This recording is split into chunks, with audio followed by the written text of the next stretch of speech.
नमस्कार, कंज्यूमर अड्डा में आपका स्वागत है। मैं हूं मनोज श्रीवास्तव और आज का विषय है कि डायबिटीज से बचो और इसके लिए लाइफस्टाइल बदलो। हम ऐसा क्यों कह रहे हैं? देखिए, दरअसल दुनिया भर में एक अनुमान के मुताबिक WHO का ये अनुमान है 40 करोड़ से ज़्यादा लोग डायबिटीज से पीड़ित हैं और इसमें से 15% से ज़्यादा लोग भारत में 7 करोड़ 70 लाख लोग डायबिटीज से पीड़ित हैं और 8 करोड़ लोग जो है वो प्री डायबिटीज स्टेज में है। ये डेटा थोड़ा पुराना हो सकता है, तो इसलिए अपडेटेड हो सकता है डेटा जो है वो, इससे थोड़ा सा और भी तस्वीर खराब हो। तो भारत के लिए विशेष चिंता की बात है डायबिटीज़, और यहाँ लगभग हर व्यक्ति को ये चिंता करनी पड़ती है कि कहीं उसे इस बीमारी की चपेट में ना ले ले, ये बीमारी चपेट में ना ले ले। इसके तमाम तरह के वजूहात हो सकते हैं।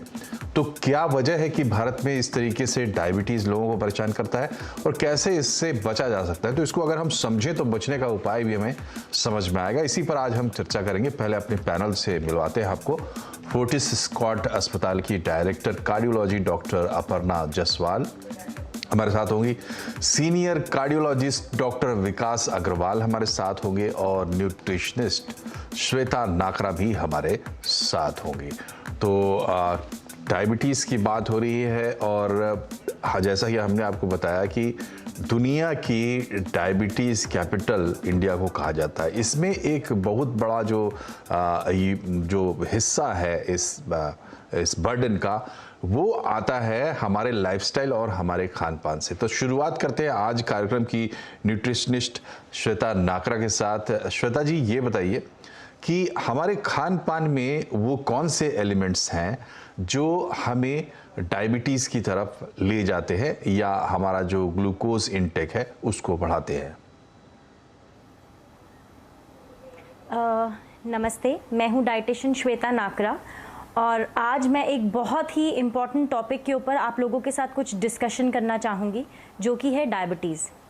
सबसे पहले मैं आप लोगों को ये बताना चाहूँगी कि डायबिटीज़ जो है वो एक लाइफस्टाइल डिसऑर्डर डिजीज़ है। इसको अपनी जीन्स को ब्लेम करना कि हमें डायबिटीज़ है, वो एक बहुत ही रॉन्ग नॉर्म हमारे वर्ल्ड वाइड चल रहा है कि मेरे पेरेंट्स को डायबिटीज़ है तो मुझे भी डायबिटीज़ होना अनिवार्य है। इसके लिए मैं आप लोगों को ये बताना चाहूँगी कि हमारी बॉडी को सबसे इम्पॉर्टेंटली कुछ चीज़ों का ध्यान रखना होता है जब हमें अपनी शुगर को कंट्रोल करना होता है, जिसके लिए हमें स्मॉल एंड फ्रीक्वेंट मील्स अपनी बॉडी को देना होता है। सारे ही इम्पॉर्टेंट न्यूट्रिएंट्स जैसे कि carbohydrate, protein, fat, vitamins, minerals, ये सारी चीज़ें हमें अपनी बॉडी को देना बहुत ज़रूरी होता है। हम डर के मारे इस चीज़ से अपने आप को वंचित कर देते हैं, ये सोच के कि अगर हम फैट लेंगे तो हमारा शुगर बढ़ जाएगा, अगर हम कार्बोहाइड्रेट लेंगे तो हमारा शुगर लेवल्स बढ़ जाएगा, और हम ये भूल जाते हैं कि carbohydrate are the best source of energy to our body. But हमें कुछ चीज़ें जो कि ध्यान रखनी है वो ये है कि हमें कार्बोहाइड्रेट के अंदर होल ग्रेन्स जैसे कि राई, मिलेट, बकव्हीट, किनुआ, इन सबको लेना बहुत ज़रूरी होता है। ये हमारी बॉडी को एनर्जी रिजर्वॉयर देते हैं और हमारी बॉडी का सही तरीके से संचालन करते हैं। प्रोटीन हमारी बॉडी के लिए बिल्डिंग ब्लॉक्स का काम करते हैं। प्रोटीन अगर हम अपनी बॉडी को नहीं देंगे तो हमारी वीकनेस होना, टायर्डनेस रहना, लेथार्जी बॉडी के अंदर होना, ये बहुत कॉमनली आप देख पाएंगे। बट हमें वाइजली अपने प्रोटीन को चूज़ करना है। जैसे कि हमें ये ध्यान रखना है कि हमें स्किम्ड मिल्क से बनी हुई चीज़ें जैसे कि योगर्ट, जैसे कि मिल्क, कर्ड, ये सारी ही चीज़ें हमें लेनी बहुत ज़रूरी होती है। और जो चीज़ें जिसके अंदर फुल फैट क्रीम होता है वो हमें अवॉइड करना है। सबसे इम्पॉर्टेंटली जो हमें अपनी डाइट के अंदर ध्यान रखना है वो है फ्रूट्स एंड वेजिटेबल्स।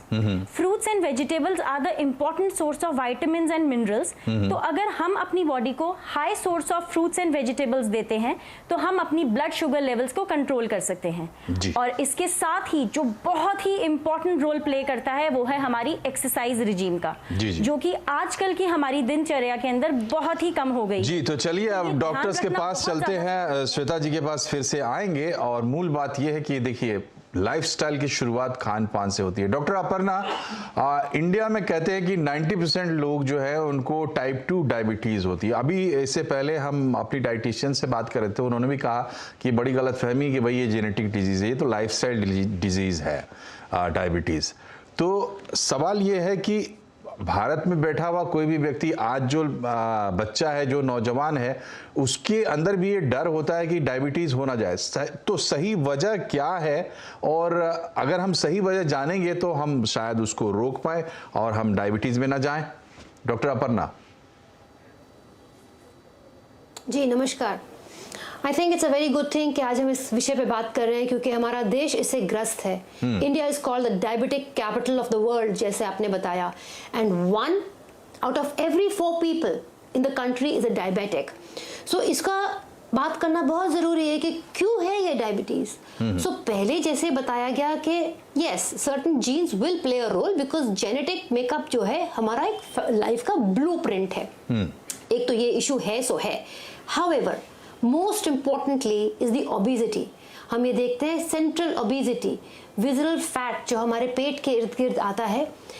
आप देखेंगे इंडिया में ज्यादा विजरल ओबेसिटी होती है, उसको हम सेंट्रल ओबेसिटी कहते हैं। एक तो ये कारण हो गया। सेकेंड है physical inactivity. All of us we are seeing are leading a very sedentary lifestyle. हर चीज के लिए हम गाड़ी का उपयोग करते हैं। पहले ज़माने में ऐसे नहीं था, हम चला करते थे। आजकल चलने का साधन खत्म हो चुका है, बच्चे खेलते नहीं हैं। तो ये देखा गया है कि डायबिटीज़ जो पहले थोड़े से हमारे 30s एंड 40s में आती थी, अब हम इम्पेयर्ड ग्लूकोज देख रहे हैं, टीनेजर्स में आने लग गया है। बिकॉज इतना विजुअल ओबेसिटी हो रही है, इतना सेडेंटरी लाइफस्टाइल हो रहा है, उन सब चीजों से एक कंडीशन होती है जिसको हम इंसुलिन रेजिस्टेंस बोल देते हैं। तो एक इंडियन इंडिविजुअल को इंसुलिन रेजिस्टेंस हो जाती है। इस इंसुलिन रेजिस्टेंस से हम सबको डायबिटीज हो जाती है। Third point, as she already mentioned, is high carbohydrate intake. Countries जो बहुत फ्लरिशिंग नहीं है, although India is doing much better now, but हमारी जो पॉपुलेशन है वो can not afford a proper meal. अपना पेट भरने के लिए काफी हद तक हम कार्बोहाइड्रेट पर डिपेंडेंट रहते हैं। जब हम कार्बोहाइड्रेट बहुत ज्यादा खाते हैं, हमारी बॉडी उसको एसिमिलेट नहीं कर पाती है। इन सब कारणों से डायबिटीज की क्षमता हमारे देश में बहुत ज्यादा है। And as you rightly said, 729 lakh people in our country are diabetic and equal number are pre-diabetic. So I think this is a very important take-home message. 1 out of 4 individuals have diabetes and 50% do not know that they have diabetes. जी, तो doctor Aparna ये बताइए कि जो India में जिस पे सबसे ज़्यादा बातचीत होती है घरों में, जब भी दोस्तों के साथ हम बैठते हैं, कि अगर माता, डॉक्टर्स भी सबसे पहले पूछते हैं, अगर माता पिता को डायबिटीज़ है, कोई भी आप परेशानी लेकर जाए, डॉक्टर पूछते हैं कि आपका शुगर कंट्रोल में है, आपके माता पिता को की हिस्ट्री क्या रही है। अब ये बताइए कि क्या जिनको जेनेटिकली डायबिटीज़ का खतरा है, क्या उनको डायबिटीज़ होना ही होना ये तय है, या वो लोग भी इसको रोक सकते हैं तो कैसे? डायबिटीज एक ऐसी डिजीज है जिसमें कि as be rightly said, is a lifestyle disorder. Genetic imprint, हमारा जो फैमिली ब्लूप्रिंट है वो तो रहेगा ही। हाउएवर अगर हम स्ट्राइव करें लाइफस्टाइल डिसऑर्डर्स के लिए, हम अपने जीन्स को ऑल्टर कर सकते हैं। We can push the onset of these diseases to a next decade अगर हम मेहनत करें। Similarly high blood pressure, diabetes, high cholesterols, while genetic play रहता है, but there is a lot as individuals जो कि हम कर सकते हैं। जो कि मैं कहना चाहूंगी, अगर आप हर रोज टाइम निकालें और 30 to 45 मिनट्स एक्सरसाइज करें, अपने डाइट में ये देखें कि किस प्रकार आप कार्बोहाइड्रेट्स की क्षमता कम करके प्रोटीन को बढ़ा सकें, शुगर का इंटेक, शुगर की इंटेक की मात्रा कम रखें, स्मोकिंग ना करें, सेडेंटरी ना रहें। These are simple things which we can actually do and exercise करें ताकि आपकी सेंट्रल ओबेसिटी ना हो। Very simple things जिसमें कि आप डायबिटीज को एटलीस्ट 1 डेकेड डिले कर पाएंगे। जी, तो अगर आप मोस्ट प्रोन टू डायबिटीज है, तब भी जैसा डॉक्टर अपर्णा कह रही है कि आप उसको नेक्स्ट डिकेड में लेके जा सकते हैं। यानी अगर आपको 30s में वो हिट करने वाला था तो 40s में चला जाएगा, 40s में हिट करने वाला था तो 50s में चला जाएगा। इस तरीके से आप उससे कम बच सकते हैं या उसको टाल सकते हैं। उसकी मैनेजमेंट आपकी बेहतर होगी आपके हाथ में, क्योंकि आप पहले से ही उसको मैनेज करने के मोड में हैं और काफ़ी सारी आपकी लाइफस्टाइल चेंजेस आपकी लाइफ में आ गई हैं। ये बताइए श्वेता जी कि देखिए, अब बैलेंस डाइट किताब में तो है, वहाँ जाके हम पढ़ सकते हैं, लेकिन अभी हम रोज़ तो उस हिसाब से अपना डाइट सेट नहीं कर सकते। सो अच्छी जो हैबिट है डाइट को लेकर वो क्या है? हम जो अपना मील प्लान करते हैं एक सप्ताह के लिए ही अगर हम ले लें तो हमें कैसे खाना पीना चाहिए, कैसे हम इसको बैलेंस कर सकते हैं ताकि सारे न्यूट्रिएंट्स भी मिलें और किसी का ओवरडोज ना हो, खास करके डायबिटीज़ का खतरा जिन लोगों को है उनके लिए? सबसे पहले जो मैं चाहूँगी सारी जनता ये जाने कि आपको डर निकालना है। आधे से ज़्यादा चीज़ें हम डाइट में से इसलिए निकाल देते हैं अननेसेसरी, ये सोच सोच के कि ये हमारे शुगर लेवल्स को इंक्रीज कर सकता है। तो मेरे अकॉर्डिंग हमें सबसे इम्पॉर्टेंट चीज़ जो ध्यान में रखनी है वो है अपना टाइम जोन, अपना टाइम पैटर्न।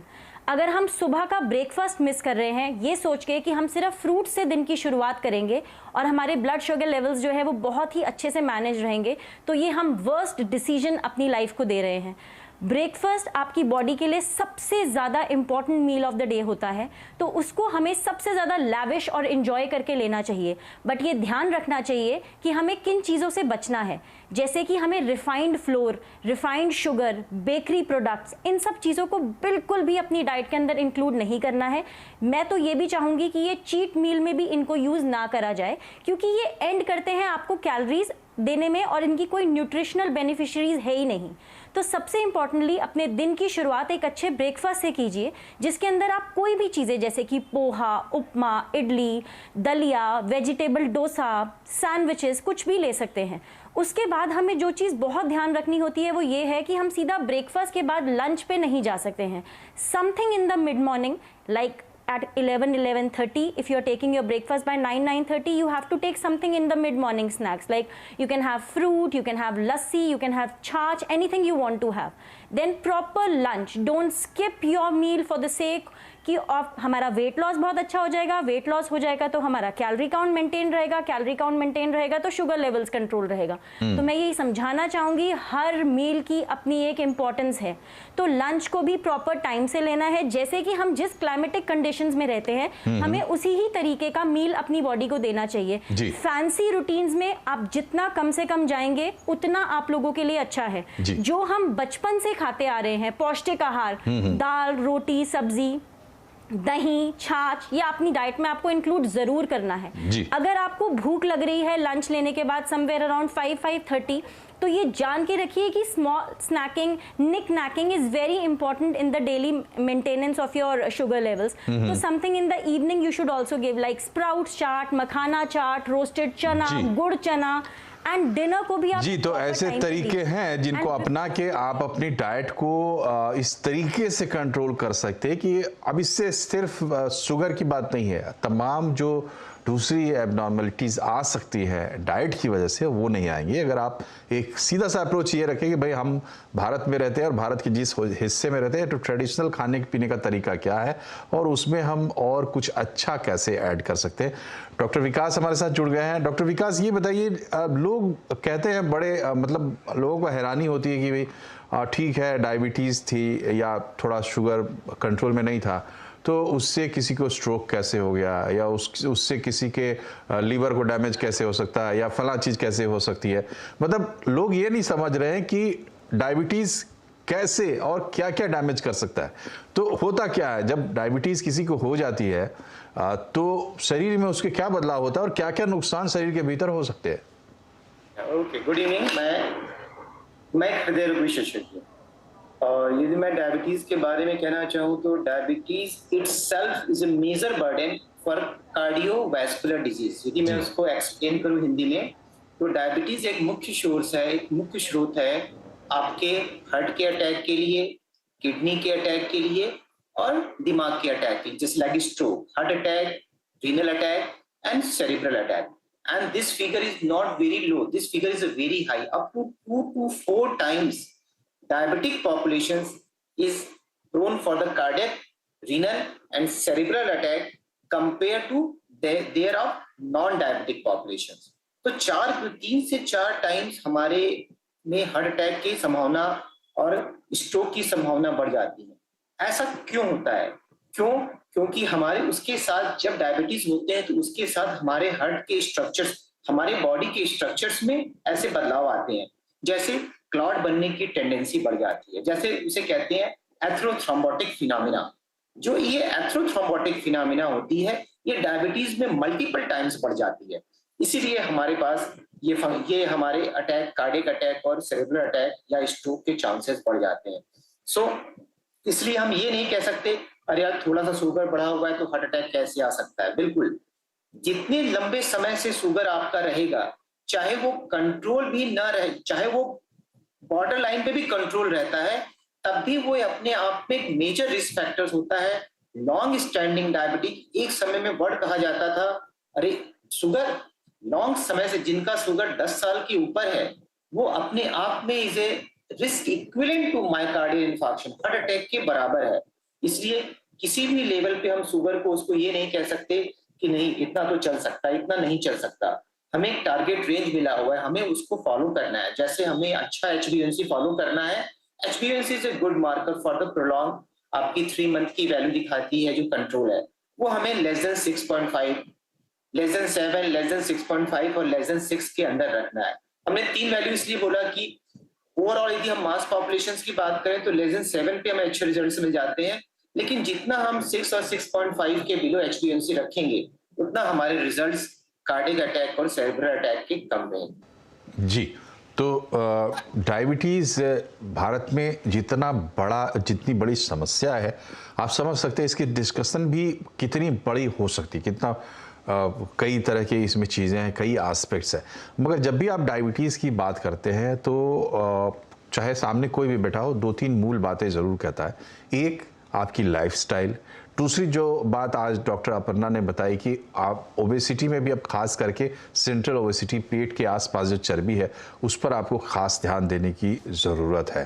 तो ये कुछ बेसिक चीज़ें हैं, एक्सरसाइज जैसे सीडेंट्री लाइफस्टाइल, उन चीज़ों को कंट्रोल करके कंट्रोल किया जा सकता है। अभी कुछ और सवालों के हम जवाब लेंगे अपने डॉक्टर से, इम्पॉर्टेंट खास करके उन लोगों के लिए जो प्री डायबिटिक स्टेज में जो लोग हैं। एक छोटे से ब्रेक के बाद बने रहिए हमारे साथ।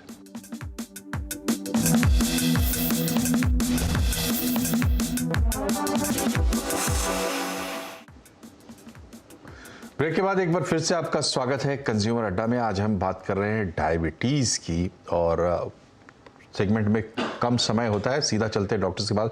डॉक्टर अपर्णा, ये बताइए कि प्री डायबिटीज़ या जिसको बॉर्डर लाइन डायबिटीज़ कहते हैं, डेफिनेशन क्या है उसकी, और वहाँ जो लोग हैं उनके लिए प्रेस्क्रिप्शन क्या है?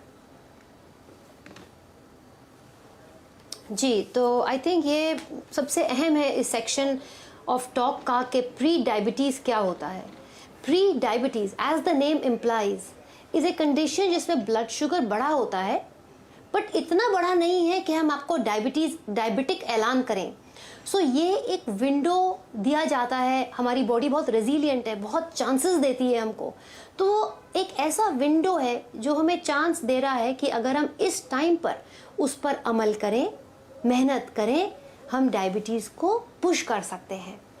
वो लोग जो प्री डायबिटिक हो जाते हैं और उसके ऊपर रिएक्ट नहीं करते हैं, ट्रीटमेंट नहीं करते हैं अपना लाइफस्टाइल का, ये देखा गया है उनमें मेजॉरिटी ऑफ दोज पीपल आने वाले 5 से 10 साल में डायबिटिक हो जाते हैं। सो pre diabetes is a very very important condition because हमें वो एक टाइम विंडो मिल रहा है जिसमें कि हम अपने खान पान में ध्यान दें, अपने शुगर्स को कम करें, अपने कार्बोहाइड्रेट्स को कम करें एंड मोस्ट इम्पॉर्टेंटली एक्सरसाइज करें और वेट लूज करें। ये एक ऐसा टाइम फ्रेम है जो आप, जैसे मैंने पहले भी बोला कि अगर आप मेहनत करेंगे आप प्री डायबिटिक से डायबिटिक नहीं बनेंगे। But unfortunately majority of the people को मालूम ही नहीं होता कि वो प्री डायबिटिक है, क्योंकि टेस्टिंग नहीं करते हैं।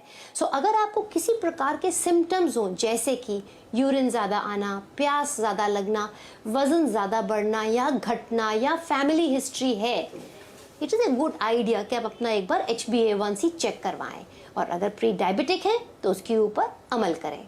जी डॉक्टर विकास, ये बताइए कि जो डॉक्टर अपर्णा ने कहा टेस्टिंग, जैसे जब तक आप स्वस्थ हैं या कोई डिटेक्शन नहीं है, कोई तकलीफ नहीं है, तो कितने कितने दिन, किस उम्र के बाद कितने कितने इंटरवल पर टेस्ट कराना चाहिए?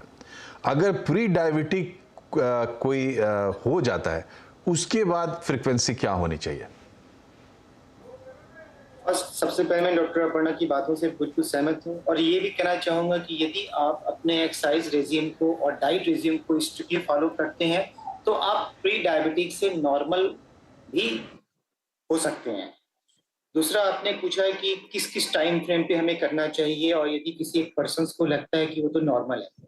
आज के 3 साल पहले एक थीम आई थी, WHO की एक थीम आई थी, नो योर नंबर, आपको अपना नंबर पता होना चाहिए। ये थीम आई थी रिगार्डिंग हाइपरटेंशन के लिए। तो इसी तरह की ये थीम है कि इस समय एक समय था कि जब हमको 50 के ऊपर अवेयर रहना होता था। समय चेंज हुआ, हमारी लाइफ स्टाइल चेंज हुई, stress level, food pattern change हुआ, 50 से हम 40 पे आए। लेकिन मैं आज ही कहूंगा कि अबव 30 यदि आपकी फैमिली हिस्ट्री है, यदि आपके मदर फादर, आपके सिबलिंग्स में डायबिटीज या ब्लड प्रेशर्स या कोई कार्डियक हिस्ट्री है, आप 30 के ऊपर ही अपना नंबर जानिए। नंबर्स मीन्स आप अपनी शुगर की वैल्यू, फास्टिंग, बीपी, आप अपने ब्लड प्रेशर्स की value, systolic blood pressures, diastolic blood pressures, अब अपनी लिपिड प्रोफाइल वैल्यू, अपना वेट, BMI आपको जानना चाहिए। यदि आपकी कोई ऐसी फैमिली हिस्ट्री, कोई सिबलिंग हिस्ट्री नहीं है, आप 35 के ऊपर, नॉर्मल पर्सन के लिए 35 और 40 कर सकते हैं। लेकिन यदि एक बार आप डायग्नोज हो गए, आपको प्री डायबिटीज है, तो आपकी स्क्रीनिंग बहुत ही स्ट्रिक्ट होनी चाहिए। यदि इनिशियल जो स्क्रीनिंग होनी चाहिए, मैं उसको कह सकता हूँ कि हर 3 मंथली कर सकते हैं, और जब चीजें स्टेबल हो जाएं, आपके कोर्स, आपकी HbA1c, शुगर, आपके शुगर की प्रोफाइल, आपकी HbA1c स्टेबल हो जाए, तो every year you should follow complete sugar profile, like 3 figures, like fasting sugar जो हम खाली पेट करते हैं, पोस्ट मील शुगर जो हम खाना खाने के बाद करते हैं, और HbA1c जो हम 3 मंथ की एवरेजिंग करते हैं, उसको हमें ईयरली करते रहना चाहिए। जी, तो चूंकि हमारे कार्यक्रम में समय इतना ही है, इसलिए हम इसको और विस्तार नहीं दे सकते, लेकिन हम उम्मीद करते हैं कि कम से कम एक जागरूकता बनाने में हम जरूर कामयाब हुए होंगे, क्योंकि ये सवाल देखिए 40-50 जिनकी उम्र हो चुकी है या जो 30 प्लस भी है, उनको काफ़ी हद तक इसके बारे में अवेयरनेस रहती है, लेकिन जो यूथ है जो कल 30 के एज में जाएगा उसको पता नहीं होता है तब तक। तो उन लोगों के लिए ख़ास अलर्ट है डायबिटीज़ को लेकर। अगर आप भारत में रहते हैं तो ज़रूर अलर्ट रहिए। और एक जो हमने यहाँ जो चर्चा की वो तो अपनी जगह है, बाकी ऐसे भी आपको तमाम जानकारी मिलेगी, और अब लोग, डॉक्टर्स सब मौजूद हैं, छोटी छोटी जगहों पर भी इसके लिए व्यवस्था बन रही है। तो क्यों हम इसमें फंसे, इस डायबिटीज़ की जाल में जाने से हम बच जाएं, यही हमारा प्रयास है। आप तीनों का बहुत बहुत शुक्रिया कार्यक्रम में हमारे साथ जुड़ने के लिए। फिलहाल इतना ही, नमस्कार।